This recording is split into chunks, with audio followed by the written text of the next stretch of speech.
and 0, 1, depending on if it's going to be a exponential or a log graph. Now what's the, then there might be another point that we also have all the time. So let's look at the original function, the exponential function. If we plug in 1 into the exponential function, we're going to get out the base. If we plug in 1, we're going to get out the base, okay, no matter what. So if it's y equals base to the x, when we plug in 1, we're going to have the point 1x. Sorry, 1b.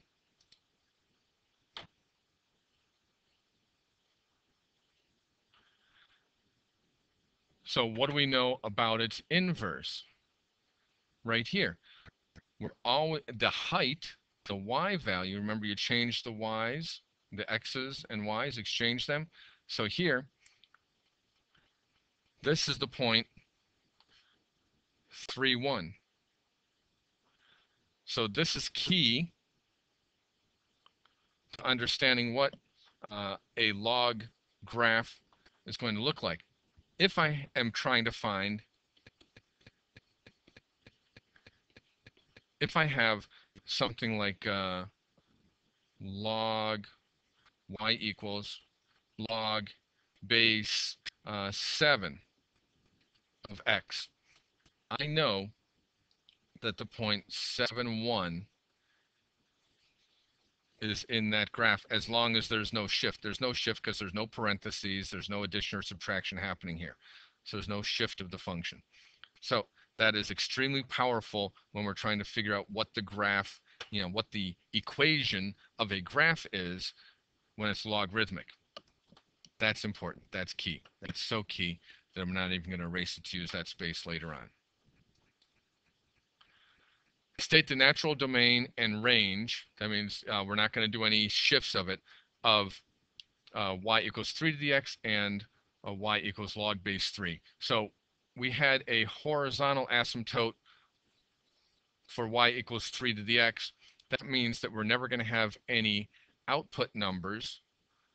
The range, we can put any number in, so negative infinity to positive infinity, but the output is limited from the horizontal asymptote. It gets really close to 0, but not at 0.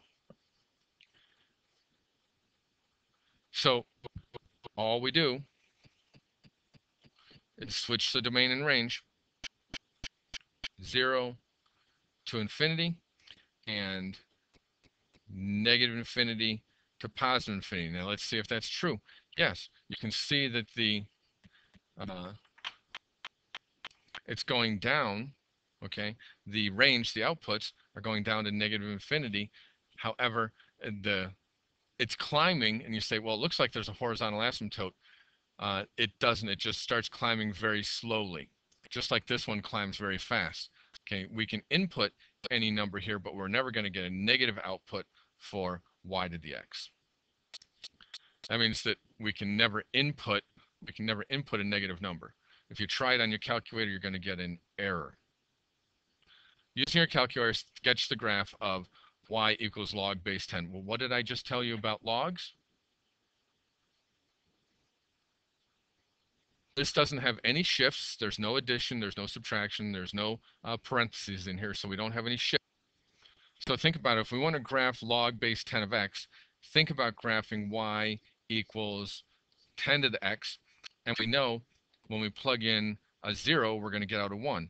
If we so f of 0 equals 1. How do I know that? Just plug in a 0 right there. Okay. Now,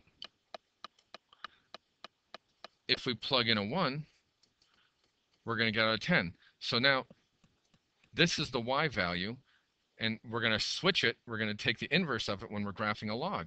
So the log, we know it has the point 10, 1, and we know it has the point 1, 0. So we're going to graph these 2 points, sketch them. X is 1, y is 0.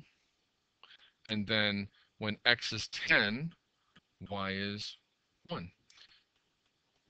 We have a vertical asymptote And there it is. That's how exponential functions can help us understand logarithmic functions, by just looking at their inverses. So the domain, what can we put in? We can't put in 0, but we can put in any number up to infinity. The range, what's the output? The output has a vertical asymptote going down to negative infinity and slowly climbs up to positive infinity. We're now on the next page, and this is where we're really going to get into depth. Which of the following equations describes the graph shown below? Show or explain how you made your choice. Okay, so first of all, I notice that this looks like exponential because it appears that we have a vertical asymptote right there. Where is that? That's at negative 3. Y equals negative 3. So it looks like that there was a shift left. Now, how many places did it shift left? Let's go back to these. Where are the vertical asymptotes? The vertical asymptote are at 0.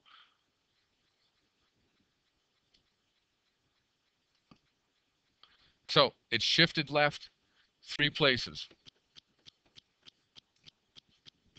Now, let's see if it went up or down any, because all of these have +1 and -1 outside the parentheses. So let's try to see if it went up or down. So I made our vertical asymptote line a little bit thinner. Now what we're going to look for is we're going to look for the corner. Where does it cross in a corner? At a coordinate, at a perfect coordinate. And there it is right there. The vertical asymptote, that's the first coordinate that we have there. So we can see that the yellow line and the green line are the x and y axis. The green line is the x-axis, the yellow line is the y-axis. And we've shifted the origin. We've moved the origin. So what happened? We've shifted to the left 3 and down 1.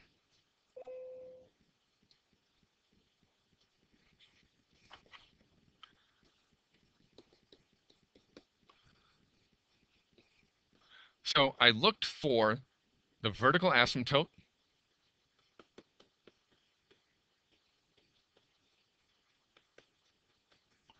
and then I looked for the next coordinate. And those are my x and y axis. The next coordinate going horizontal is the x-axis, and this is the y-axis of a logarithmic function. So now that I have that, when imagining that the yellow line is the y-axis and the green, sorry, I wrote that up earlier, is the x-axis. So what we have to do is we see that that is the next point. And that is the point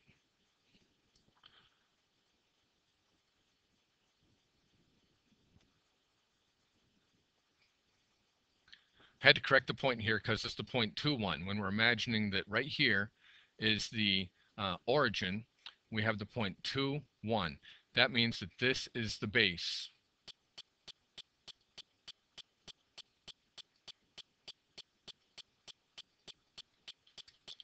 The base is 2. Okay, so we can now eliminate a couple of wrong choices. The base is not 3. The base is not 3. Now I said it shifted to the left 3 places. So believe it or not, you shift left and right the opposite direction this says. Opposite direction that says. If that says plus,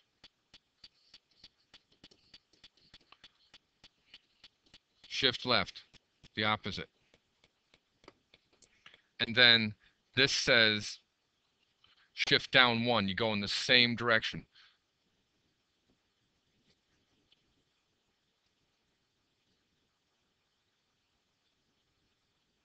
So there it is, because this point was shifted down 1 from the standard log graph.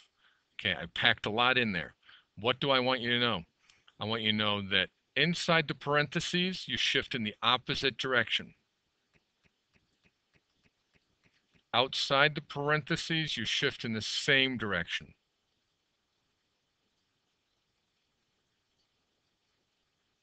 I'm writing with a mouse.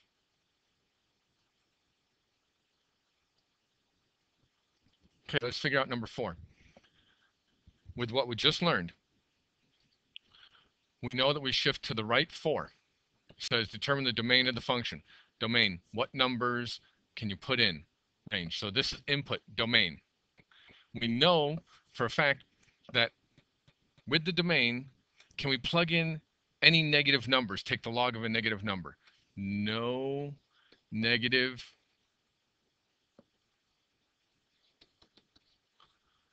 numbers for domain. We know it can't be 0 also. So if there can't be any negative numbers, then 3x minus 4 has to be greater than 0, because we also said it can't be equal to 0. So you just add 4, and we get 3x has to be greater than 4. When you divide both sides by 3, x has to be greater than 4/3. That's the domain. Now, how do we write that in set builder notation? Set builder notation. All numbers, domain range, domain means x, all numbers x such that x is greater than 4/3. As simple as that. Exercise number 5.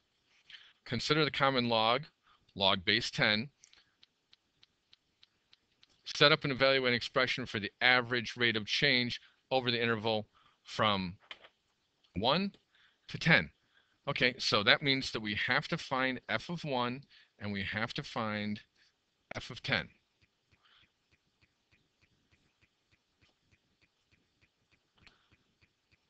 I don't expect you to know that log base 10 for f of 1 equals 0 and f of 10 equals 1, but you know, there they are. You can use your calculator to find them. So now remember, the average rate of change is delta y over delta x. So if we're going to do, let's do 1 minus 0. 1 minus 0. Then we have to do 10 minus 1. 10 minus 1. Why did I choose 10? It's taking the x place in f of x. F of x equals log of x. That's the y value. Right inside is the x value. So what is this? That's 1/10. That's the average rate of change. Set up and evaluate an expression for the average rate of change of f of x over the interval from 1 to 100. F of 1 is 0. F of 10, f of 100, sorry, is 2 for the same one. So then you do exactly the same thing. Delta y over delta x equals 2 minus 0. We're going that way when we're subtracting them. So 100 minus 1. Oh, I made a mistake there. I just realized. Go back. That's 9. My apologies. So it's 2 over 99. What do these two answers tell you about the change in slope of the function? Let me see. 1/9 and then 2/99. The slope decreases rapidly over time.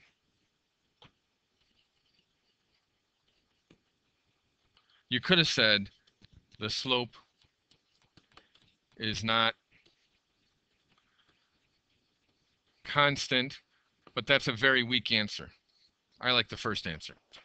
Okay, so ladies and gentlemen, let's take a look and see what our homework is. Okay, remember when I say homework, these are problems that you're going to do on your own. They're not something you can ask me in class doesn't mean that you have to do them at home. You can do them in class. So the first page, fairly straightforward, no problem, no difficulty there. The second page, very straightforward there. So you can do all the questions. This is Mr. Bryce signing out. Got any questions? Just ask.